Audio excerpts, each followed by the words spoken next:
महात्मा बुद्ध सभी के प्रति सम्यक दृष्टि रखते थे। इसलिए जो कोई भी, चाहे स्त्री हो या पुरुष, या फिर चाहे कोई बहुत बड़ा पापी ही क्यों ना हो, सभी को अपनी शरण देते थे। एक बार की बात है, एक अपराधी, घोर पापी मन वाला आदमी बुद्ध से मिलकर सन्यासी बनने की सोच रहा था, लेकिन वह बुद्ध के सामने जाने से डर रहा था, क्योंकि वह अपराधी चारों तरफ से बदनाम था। इसलिए उसको डर था कोई उसको कुछ कह ना दे। इसलिए उस अपराधी ने निश्चय किया वो बुद्ध के सामने तब जाएगा जब सभी लोग वहाँ से चले जाएंगे। अगले दिन वह अपराधी बुद्ध से मिलने के लिए बुद्ध के आश्रम गया। दुर्भाग्यवश जिस वक्त अपराधी बुद्ध के आश्रम पहुंचा, तब बुद्ध भिक्षाटन के लिए गए हुए थे और वह अपराधी बुद्ध के भिक्षुओं द्वारा पकड़ा गया।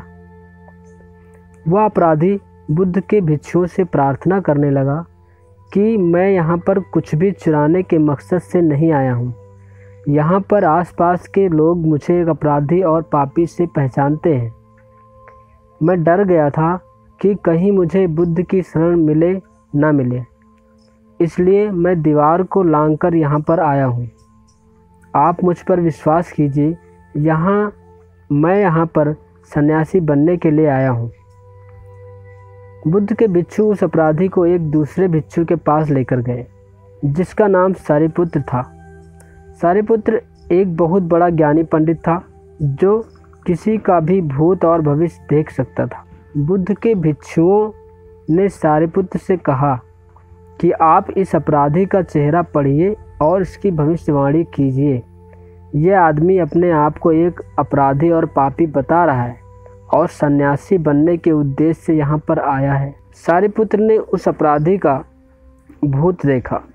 उसने पाया कि वो वाकई में एक हत्यारा, पापी और चोर था, लेकिन पिछले जन्म के भाग्य उसको यहाँ पर लेकर आए हैं। सारिपुत्र ने अपनी आंखें बंद करी और हजारों वर्ष पीछे गया। उसने पाया कि वो अपराधी हजारों वर्षों से एक पापी था, कभी उसमें सुधार नहीं हुआ। अपराधी की भूत कुंडली देखकर सारिपुत्र डर गया और कांपने लगा। ये आदमी तो बहुत खतरनाक है, यह किसी के लिए भी ठीक नहीं है, इसको बुद्ध भी ठीक नहीं कर सकते हैं। सारिपुत्र ने तुरंत उसको आश्रम से बाहर भिजवाया। वो आदमी वहाँ से बाहर चला गया। अपराधी को ये सुनकर बहुत बुरा लगा कि वह कभी सुधर नहीं सकता। यह सोचकर उसने आत्महत्या करने का निश्चय किया। उसने एक बड़ा पत्थर देखा और उस पर अपने सर को पीटने लगा। तभी बुद्ध भिक्षा लेकर वापस लौट रहे थे। बुद्ध ने उस आदमी को रोककर उससे पूछा, क्या बात है, तुम अपना सर पत्थर पर क्यों पटक रहे हो?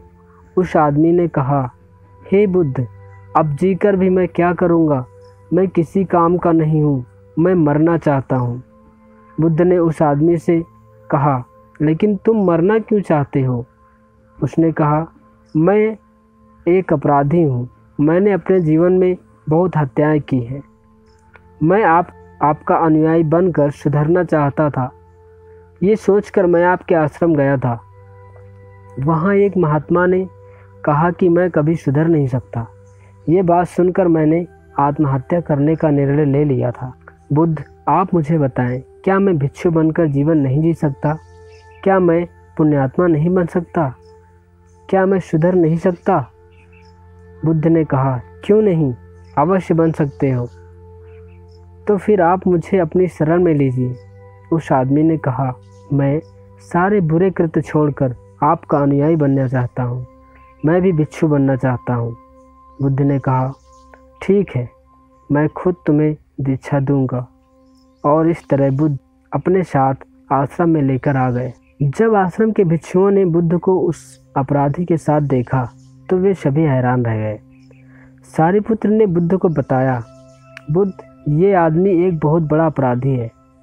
कुछ देर पहले ही ये आश्रम आया था और सन्यासी बनने की बात कर रहा था, लेकिन ये तो बहुत बड़ा पापी है, ये कभी नहीं सुधर सकता। इसलिए मैंने इसे यहाँ से भगा दिया था बुद्ध ने कहा, कोई बात नहीं, मैं इसे सुधरने का एक मौका देता हूँ। ये कुछ दिन मेरे ही साथ रहेगा। कुछ दिनों के बाद वो अपराधी बुद्ध की शरण में रहकर बुद्ध का एक पक्का अनुयायी बन गया। आश्रम में सभी लोग बहुत अचंभित थे। शारिपुत्र ने बुद्ध से पूछा कि जब ये व्यक्ति मेरे पास आया था तब मैंने इस व्यक्ति के हजारों सालों का इतिहास देखा था। हजारों वर्षों में वो एक पापी था, लेकिन वो बदल कैसे गया? अगर ये आदमी इतने दिनों में सुधर सकता है तो फिर उन हजारों वर्षों का क्या, और फिर किसी के भूत देखने का क्या मतलब?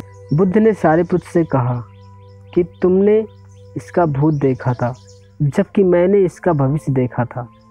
किसी भी क्षण जब कोई सोच लेता है कि उसे बदलना है तो वो बदल सकता है। इससे कोई फर्क नहीं पड़ता कि कोई व्यक्ति भूतकाल में क्या था। व्यक्ति का भूत कैसा था ये देखकर हम ये नहीं कह सकते कि कोई व्यक्ति हमेशा वैसा ही रहेगा जैसे वो पहले था।